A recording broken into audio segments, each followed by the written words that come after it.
রমজানের মাধ্যমে বিগত 1 বছরের গুনাহ মাফ করে দেয় কে? এজন্য বিশ্বনবী রমাদান আল মুবারাক আসার 2 মাস আগ থেকেই নিজেকে প্রিপেয়ার করতেন, প্রস্তুত করতেন। রজব থেকেই তিনি দোয়া করতেন, আল্লাহুম্মা বারিক লানা ফি রজব ওয়া শাবান ওয়া বাল্লিগনা রমাদান। আল্লাহ তুমি রজব শাবানে বরকত দাও, রমজান মাসে আমাদেরকে পৌঁছিয়ে দাও। পড়েন আমিন। এখন যে মাসটা আমরা কাটাচ্ছি কি মাস? এই মাস থেকে বিশ্বনবী নিজেকে প্রিপেয়ার করতেন। আর শাবান মাসে বিশ্বনবী সবচেয়ে বেশি নফল রোজা রাখতেন।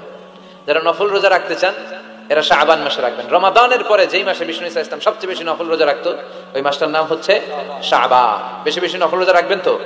আল্লাহ তুমি কবুল করো। রজবে শাবানে বরকতে দাও, রমজান মাসে গুনাহ ঝরাও, সপ্তাহ জুড়ে তুমি বরকতে দাও, জুমার দিনে তে গুনাহ ঝরাও।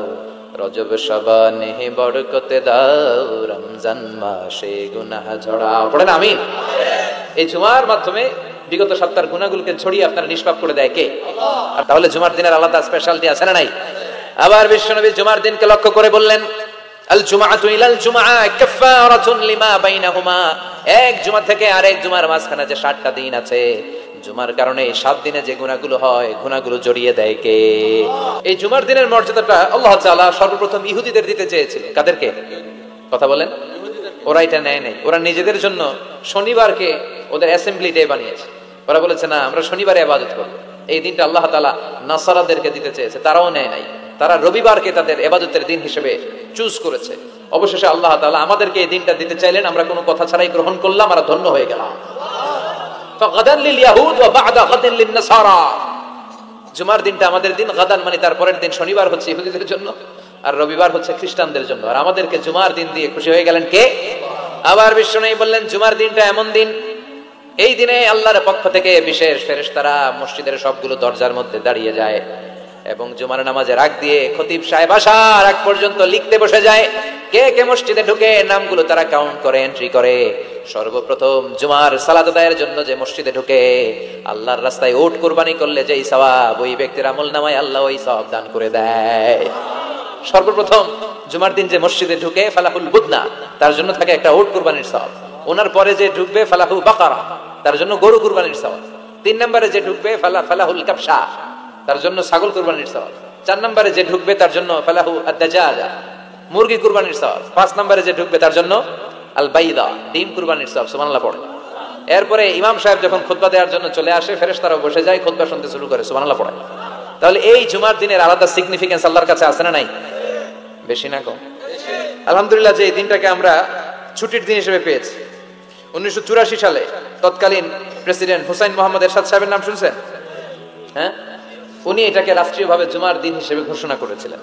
ওনার কল্যাণে আমরা এই দিনটাকে স্টিল নাও, এখনো পর্যন্ত এটাকে আমরা ছুটির দিন হিসেবে পেয়েছি। উনি ইসলামের জন্য অনেক কাজ করছেন, আবার স্বৈরাচারীও করছেন। তো ভালো খারাপ নিয়েই মানুষ, ঠিক কিনা? খারাপটার আমরা না বলি। আল্লাহ তোমার এই বান্দার এই ভালো কাজটাকে তুমি কবুল করো। পৃথিবীর অনেক মুসলিম দেশেও এই শুক্রবারকে, এই জুমাবারকে তারা ছুটির দিন রাখতে পারে না। ইভেন মালয়েশিয়া ইসলামের জন্য তারা অনেক কাজ করে, কিন্তু তাদের সাপ্তাহিক ছুটির দিন হচ্ছে রবিবার। সানডেতে তারা উইকেন্ড পালন করে। এর কারণ অনেক খ্রিস্টান দেশের সাথে ওদের ফিনান্সিয়াল এন্ড কমার্শিয়াল ট্রানজাকশন হয়। তো শুক্রবারে যদি এই কাজ করে, জুমার দিনে যদি এই কাজ করে, আর রবিবারে যদি তারা করতে না পারে, তাহলে একদিন তারা পিছিয়ে যায়। এই ফিনান্সিয়াল ট্রানজাকশনকে ঠিক রাখার জন্য রবিবারে মালয়েশিয়াতে ছুটির দিন হিসেবে ঘোষণা দিয়েছে। কিন্তু বাংলাদেশে সাপ্তাহিক ছুটির দিন কোনটা? খুশি না বেজার? চিল্লায় পড়ে আলহামদুলিল্লাহ।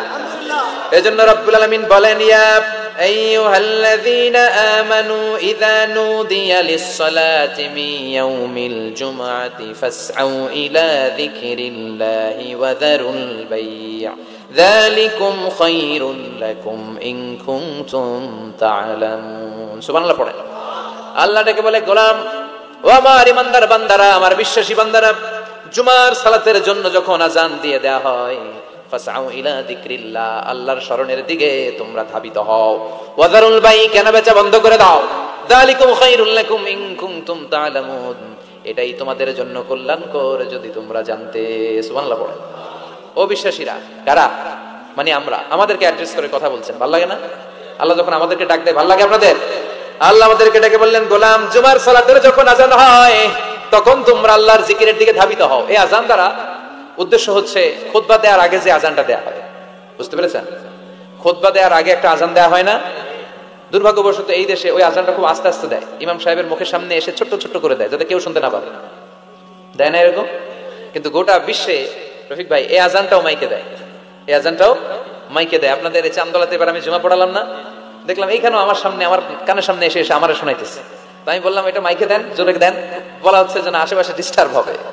কিন্তু সুন্নাহ হচ্ছে আজান মানে অ্যানাউন্সমেন্ট, আযান বিমা'না আল ই'লান, অ্যানাউন্সমেন্ট, ঘোষণা। তো ঘোষণা আসতে দিলে হবে? কথা বলেন। এটাও জোরে দেয়া সুন্নাহ, এটাও আওয়াজ করে দেয়া সুন্নাহ। কি কারণে এদেশে দেয়? আল্লাহু আ'লাম, আল্লাহু আ'লাম। গোটা বিশ্বে আপনি দেখবেন, আপনারা যারা হজ উমরা গিয়েছেন দেখবেন এই আজানটাও মাইকে দেয়, জোরে দেয়, যাতে লোকজন তাড়াতাড়ি চলে আসে। মূলত এই আজানটাই জুমার আজান। এর 1 ঘন্টা আগে আমরা বাংলাদেশে যেটা দেই, এটা আল্লাহ রাসূল সাল্লাল্লাহু আলাইহি ওয়াসাল্লামের জামানায় ছিল না, এটা সাইয়েদনা আবু বকরের জামানায় ছিল না, ওমরে ফারুকের জামানায় ছিল না, এটা শুরু হয়েছে সাইয়েদনা উসমান যুন্নুরাইনের জামানা থেকে। তখন মুসলিম ওয়ার্ল্ড খুব বেশি এক্সপান্ড করতে শুরু করলো, বাড়তে শুরু করলো, মুসলমানদের সংখ্যা অনেক বেড়ে গেল, মসজিদে গিজ গিজ করে লোকজন, জায়গা হয় না। তো তখন মানুষ যেন জুমার সালাতের এই বরকত, এই মার্সি ব্লেসিংস থেকে বঞ্চিত না হয়ে যায়, মানুষকে আগ থেকে সতর্ক করার জন্য মদিনায় একটা বাজার আছে সুক জাওরা, এই সুকে জাওরার এখানে উনি এই নতুন একটা আজানের প্রচলন করলেন। আলহামদুলিল্লাহ পড়েন, এটাও সুন্নাত, এটা সুন্নাতে উসমান। বিশ্বনবী বলেছেন আলাইকুম বিসুন্নতি ওয়া সুন্নাতিল খুলাফাইর রাশিদিন আল মাহদিয়িন আবদু আলাইহা বিন নওয়াজিস। তোমাদের উচিত আমি বিশ্বনবীর সুন্নাতকে যেমনি আঁকড়ে ধরা, আমার 4 খলিফার সুন্নাতকেও তেমনি মারির দাঁত দিয়ে আঁকড়ে ধরা। চিল্লায় এখন ঠিক কি না? এজন্য বিশ্বনবীর সুন্নাহ মানা যেমনি আবশ্যক, 4 খলিফা যে সুন্নাহ দিয়েছেন ওইটাও মানার দরকার আছে রাডাই। এই জন্য আমরা এই আজানটাকে দেই। কিন্তু এখানে নুদি আলী সালাতি মিন ইয়াউমিল জুমআ দ্বারা যে আজানের কথা বলা হয়েছে, এটা প্রথম আজান নয়, এটা হচ্ছে খুতবা দেওয়ার আগে যে আজান, ওই আজান। আল্লাহ বললেন ওই আজান যখন দেয়া হয় আর থাকতে পারবা না। প্রথম আজান দেয়া হয়েছে, দেরি হয়েছে, গোসলের পানি নাই, ব্যস্ততা, দেরি হয়েছে, সমস্যা নাই। কিন্তু দ্বিতীয় আজান যখন দেয়া হয় তখন আর ঘরে বসে থাকা যাবে। এজন্য আল্লাহ বললেন ফাসআউ ইলা যিকরিল্লাহ, আল্লাহর জিকিরের দিকে ধাবিত হও। ফাসআউ এর শাব্দিক অর্থ হচ্ছে দৌড়াও। ফাসআউ এর শাব্দিক অর্থ কি? আসলে এখানে দৌড়াও উদ্দেশ্য নয়, এখানে উদ্দেশ্য হচ্ছে আল ইহতিমাম, ইম্পর্টেন্স, গুরুত্ব দেয়া। কারণ বিশ্বনবী দৌড়ে দৌড়ে নামাজে যেতে নিষেধ করেছেন। ইদা উকিমাতিস সালাতু ফালা তা'তুহা তাসআউন ওয়া আতুহা তামশুন আলাইকুম বিসসাকিনা ফামা আদরাকতুম ফাসাল্লু ওয়া মা ফাতাকুম ফাআতিমু। বিশ্বনবী বলেছেন নামাজের জামাতের ইকামত যখন হয়ে যায়, খবরদার দৌড়ে দৌড়ে নামাজে যাওয়া যাবে, আস্তে আস্তে যাও, হেঁটে হেঁটে যাও। ফামা আদরাকতুম ফাসাল্লু, যতটুকু যে পাবে আদায় করবে, যেটা ছুটে যাবে দাঁড়িয়ে নিজে নিজে পড়বে। কবুল করে নেয়ার মালিক কে? নামাজের জামাত থেকে দৌড় দিবেন, কিভাবে যাবেন? আস্তে আস্তে। আপনি দৌড়ে দৌড়ে গেলে আপনার ব্রেথ ইন ব্রেথ আউট, হাঁপানির ব্যারাম হবে। নামাজে যদি আপনি হাঁপাতে থাকেন, এটা সুন্দর লাগবে? আপনি কার সামনে দাঁড়াচ্ছেন? সব রাজার বড় রাজা, মহারাজা, চিল্লা এখন ঠিক কিনা? তার সামনে দাঁড়িয়ে হাঁপানির ব্যারাম দেখানোর কোনো সুযোগ? ধীরস্থির ভাবে যাবে। অনেকে এই কাজটা করে। মাগরিবের নামাজ, ইমাম সাহেব কেরাত ধরেছে ওয়াদুহা ওয়াল্লাইলি ইযা সাজা। যারা ওযু করতেছে, আমার নিজের দেখা, যারা ওযু করতেছে এদের মুখস্থ এই সূরা, তো এরা টের পাচ্ছে যে এখনই রুকুতে যাবে, আর দৌড় না মারলে রুকু ধরা যাবে। এখন কোন রকম ওযু করে দিছে দৌড়। মসজিদে ছিল টাইলসের মসজিদ, উল্টায় পড়ছে, মুসল্লি একদিকে, লুঙ্গি আরেকদিকে। আছে না নাই? আমি নিজে দেখছি, আমাদের এলাকার এক খাদেম দৌড় মাইরা উল্টায় পড়া 3 মাস ওর পা ভাঙা অবস্থায় মসজিদে পড়েছিল। অধিকাংশ মসজিদ এখন টাইলসের। এজন্য বিশ্বনবীর দেয়া নিয়ম ভাঙলে বিপদ আছে না নাই? বিশ্বনবীর সুন্নাহ আছে যেখানে বারাকা আছে। এজন্য জামাত যদি শুরু হয়ে যায়, দৌড় দিবেন কারা কারা? হাত তোলেন। তুলবেন? তুলবেন? কেউ তুলবেন না? আচ্ছা, তার মানে জামাত শুরু হয়ে গেলে দৌড়ে দৌড়ে জামাতে যে শরীক হওয়া যাবে, আস্তে আস্তে যাবে, যা পাবেন পড়বেন, বাকিটা আদায় করে নেবেন। কবুল করে নেবে কে? এজন্য আল্লাহ বললেন ফাসআউ ইলা যিকরিল্লাহ, যখন জুমার সালাতের আজান হয় আল্লাহর স্মরণের দিকে ধাবিত হও। যিকরিল্লাহ, এখানে যিকরুল্লাহ দ্বারা উদ্দেশ্য হচ্ছে খুতবাতাইন, জুমার 2 খুতবা। ফাসআউ ইলাল খুতবাতাইন, খুতবা শোনার জন্য তাড়াতাড়ি মসজিদে তোমরা ধাবিত হও। জুমার এই খুতবা শোনা কিন্তু ওয়াজিব, জানেন আপনারা? জানেন না? এই খুতবা শোনা ওয়াজিব, জুমার খুতবা আপনাকে শুনতেই হবে। যিকরুল্লাহর অনেক অর্থ। জিকির মানে শুধু লা ইলাহা ইল্লাল্লাহ নয়, জিকির মানে সালাত। জিকির মানে কি? মেটঙ্গরের ভাইরা বুঝতেছেন? মনোযোগ আছে না গেছে? কষ্ট হচ্ছে আপনাদের? তাকবীর দেয়া যাবে? জোরে না আসতে? দেখি কত জোর। লিল্লাহি তাকবীর। এই আপনাদের জোর? হ্যাঁ, এর চেয়ে বাড়বে না? ভলিউম বাড়ানো যাবে? লিল্লাহি তাকবীর, লিল্লাহি তাকবীর, লিল্লাহি তাকবীর। যিকরুল্লাহর অনেক অর্থ। জিকির মানে সালাত। প্রতিদিন যে 5 ওয়াক্ত সালাত আপনি আদায় করছেন, এটার অপর নাম কি? এজন্য রব্বুল আলামিন বলেন ইন্নানি আনাল্লাহু লা ইলাহা ইল্লা আনা ফা'বুদনি ওয়া আকিমিস সালাতা লিযিকরি, নিশ্চয় আমি তোমার রব, আমার স্মরণে নামাজ কায়েম করো। এই নামাজটা হচ্ছে আল্লাহর জিকির। এরপরে যে আমরা কোরআন তেলাওয়াত করি এটাও কি আল্লাহর জিকির। আবার বিশ্বনবী বললেন, নবী আপনি ওয়াজ করেন, ওয়াজটাও জিকির। এই যে আমি ওয়াজ করতেছি, আপনারা ওয়াজ শুনতেছেন, পুরো সময়টা জিকির। সুবহানাল্লাহ পড়েন। আল্লাহ বললেন, নবী ফাযাক্কির ইন্নামা আনতা মুযাক্কির, ও নবী আপনি জিকির করেন, তার মানে আপনি ওয়াজ করেন, আপনার দায়িত্ব হচ্ছে নসিহত করা, উপদেশ দেয়া। লাস্তা আলাইহিম বিমুসাইতির, নবী গো আমি আপনারে দারোগা বানিয়ে পাঠাই নাই। নবী কি দারোগা? কথা বলেন। নবী কি জোর করে কাউরে মুসলমান বানাবে? ইসলামে জোরাজুরি আছে? লা ইকরাহা ফিদ্দিন। সুবহানাল্লাহ পড়েন। ইসলামে কোনো বাড়াবাড়ি, ইসলামের সৌন্দর্য দেখেই অমুসলিমরা কালিমা পড়ে মুসলমান হবে, ঠিক কিনা? এই যে নিউজিল্যান্ডে মারা গেছে কয়জন? হ্যাঁ, এই 50 জন মারা যাওয়ার পরে কালিমা পড়ছে কয়জন? হ্যাঁ, 350 জন। সুবহানাল্লাহ পড়বেন না? এই দিনকে বিজয় দান করবে কে? এই দিনকে হারিয়ে দেওয়া যায় না, এই দিনের আওয়াজকে স্তব্ধ করে দেওয়া যায় না। এই দিনের বৈশিষ্ট্য হচ্ছে চারা গাছের মতো, এটারে মাটিতে গেড়ে দিলে এটা ডালপালা সহ উপরের দিকে উঠে, চিল্লা এখন ঠিক কিনা? ওটা বিশ্বব্যাপী ইসলামের জায়গা। কনভার্টেড রিভার্টেড মুসলমানের সংখ্যা বাড়ছে এবং বাড়বে। ইসলামের এই গতি, এই অগ্রযাত্রা, এটাকে কেউ ঠেকায় রাখতে পারবে? ধারণা করা হচ্ছে অল্প কিছুদিনের ব্যবধানেই, অল্প কিছুদিনের ব্যবধানেই ইউরোপ আমেরিকাতে মুসলমানরা সংখ্যা গরিষ্ঠ হয়ে যাবে। সুবহানাল্লাহ পড়েন। বাইনোকুলার দিয়ে খুঁজেও একজন অমুসলিম খুঁজে পাওয়া যাবে। ইতিমধ্যেই তারা তাদের চার্চগুলো বিক্রি করতে শুরু করেছে। ওদের যে উপাসনালয়, গির্জা, আমার যত ফ্রেন্ড আমেরিকাতে আছে ওদের কাছে শুনেছি যতগুলো মসজিদে ওরা সালাত আদায় করে, এগুলো এর আগে ছিল ওদের গির্জা, ওদের চার্চ। এখন চার্চের ইমাম ছাড়া আর মুয়াজ্জিন ছাড়া কেউ থাকে না, সারা বছরে কেউ আসে না। পরে দেখলে এই চার্চ রাইখাই লাভ নেই, এগুলোর দেবে চা মুসলমানদের কাছে ওদের গির্জা বিক্রি করে দিচ্ছে, আর মুসলমানরা এগুলোর মসজিদ বানায় নিচ্ছে, মসজিদ বানায় নিচ্ছে। বিষ্ণু বললেন, ইন্নাল্লাহা যাওয়ালি আল আরদা ফারাআইতু মাশারিকাহা ওয়া মাগারিবাহা, আল্লাহ তাআলা পৃথিবীটার এরকম ছোট মিনিয়েচার বানিয়ে আমাকে দেখিয়েছে। তা আমিও ঘুরে ঘুরে পৃথিবীর ডানে বায়ে সামনে পিছনে পুরোটারে দেখেছি। আল্লাহ বলেছেন, নবী আপনি যদ্দূর দেখেছেন ঠিক তদ্দূর কালিমার বাণী আমি আল্লাহ পৌঁছে দেব। লা বাইতা ওয়াদার ওয়ালা মাদার ইল্লা আদখালাহু আল্লাহু হাদা দ্বীন। বিষ্ণু বললেন, পৃথিবীতে এমন কোনো ছনের ঘর থাকবে না, টিনের ঘর থাকবে না, দোচালা ঘর থাকবে না, বিল্ডিং থাকবে না, টাওয়ার থাকবে না, মরুভূমি আর জঙ্গল থাকবে না যেখানে লা ইলাহার বাণী উচ্চারিত হবে না। প্রতিটি আনাচে কানাচে এই শাহাদাত বাক্য, এই কালেমার বাণীকে পৌঁছে দিবে কে? এজন্য we are proud of as a Muslim. আমরা ইসলাম ধর্ম গ্রহণ করার কারণে অহংকার বোধ করি, গর্ববোধ করি, আল্লাহ শুকরিয়া করি, ঠিক না? সাইয়েদনা ওমর ফারুক বলতেন, নাহনু কওমুন আ'আজ্জানাল্লাহু বিল ইসলাম, আমরা তো এমন জাতি যে জাতিকে আল্লাহ তাআলা ইসলাম দিয়ে সম্মানিত করেছে। ফাইন ইবতাগাইনাল ইজ্জাতা বিগাইরিহি আযাল্লানাল্লাহ, ইসলাম রেখে দিয়ে অন্য কোথাও যদি আমরা সম্মান খুঁজি আমাদেরকে অপদস্থ আর অপমানিত করবে কে? এজন্য ইসলাম আছে যেখানে আমরা আছে। এই জিকিরের অনেক অর্থ। তাহলে আমরা পেলাম জিকির মানে কোরআন, জিকির মানে সালাত, জিকির মানে ওয়াজ, আবার জিকির মানে লা ইলাহা সুবহানাল্লাহ আলহামদুলিল্লাহ লা ইলাহা সুবহানাল্লাহ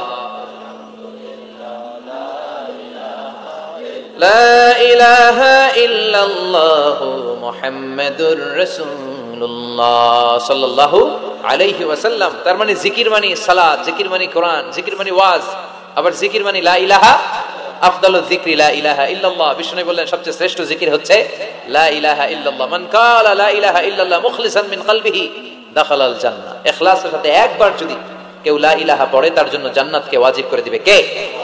আবার বিষ্ণু বললেন, লা ইয়াজালু লিসানুকা রাতবান মিন যিকরিল্লাহ, আল্লাহর জিকির থেকে কখনোই যেন তোমরা খালি হয়ে না যাও, সবটা সময় আল্লাহর জিকির দিয়ে জিহ্বাটারে ভিজিয়ে রাখবা। সব সময় জিহ্বাটারে কার জিকির দিয়ে ভিজিয়ে রাখবো? আবার বিষ্ণু বলতেন, আহাব্বুল কালাম ইলাল্লাহি আরবা, আল্লাহর কাছে সবচেয়ে প্রিয় কথা চারটি।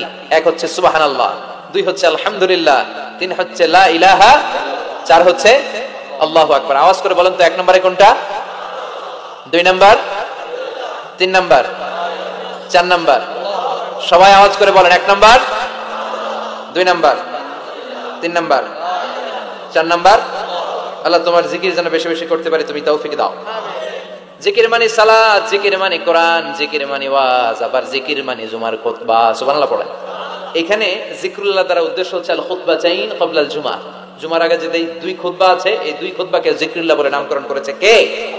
এজন্য আল্লাহ ডেকে বললেন, গোলাম জুমার দিনে যখন আজান হয় জুমার খুতবা শোনার জন্য তোমরা তাড়াতাড়ি যাও। ওয়াদারুল বাই, কেনা বেচা বন্ধ করে দাও। Shut down the supermarket, close the super মল। দোকানের শাটার নামিয়ে দাও, ব্যবসা প্রতিষ্ঠান বন্ধ করে দাও, স্কুল কলেজ আদালত সব ক্লোজ করে দাও, ক্যাশ বক্সে তালা ঝুলিয়ে দাও। আদেশটা কার? জুমা চলাকালীন সময়ে খুতবার সময় কোন দোকানপাট খোলা থাকতে পারবে? চিল্লায় বলেন পারবে?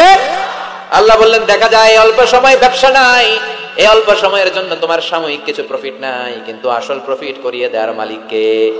যালিকুম খায়রুল লাকুম ইন কুনতুম তা'লামুন। এটাই তোমাদের জন্য কল্যাণকর যদি তোমরা বুঝো। কার কথা?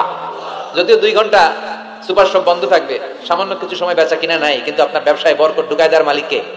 কেউ যেটা পারে না পারে কে? এরপর আল্লাহ বললেন ফাইদা কুদিয়াতিস সালাতু ফান্তাশিরু ফিল আরদি ওয়াবতাগু মিন ফাদলিল্লাহ ওয়াযকুরুল্লাহা কাসীরান লাআল্লাকুম তুফলিহুন। সুবহানাল্লাহ পড়েন। এবার আল্লাহ বললেন গোলাম যখন সালাত শেষ হয় জমিনের মধ্যে ছড়িয়ে পড়ো, আর জমিনের মধ্যে আমার অনুগ্রহ আর রিজিক তালাশ করো, বেশি বেশি আমার জিকির করো। সফলতা দান করবে কে? ইসলামের দেয়া বিধিনিষেধ হচ্ছে নামাজ শেষ আপনি জমিনে চলে যাবেন।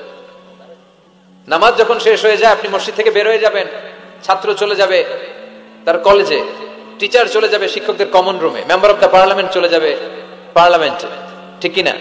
কৃষক চলে যাবে মাঠে।